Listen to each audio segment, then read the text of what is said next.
حبيبي اشتقت لك. وأنا اشتقت لك يا روحي. بحبك كتير. وأنا بحبك كتير.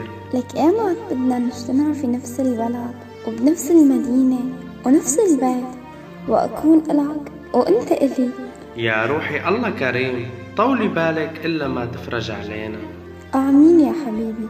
والله تعبت من غربتي عنك وبعدي عنك، وعم بستنى هاليوم يلي يجي أشوفك فيه ونضل سوا على طول. رح يجي هذا اليوم يا روحي، والله يجمعنا مع بعض، مو بس أنا وأنت، في مثلنا أمثال حابين بعض وبعيدين عن بعض، وإن شاء الله أنا وياكي رح يجمعنا مع بعض، ورح نكون حد بعض ونحقق لك حلمك ونكون لبعض يا رب. لك ربي لا يحرمني منك، يا عيوني انت. ما في عيش إلا معك، ما في يكون إلا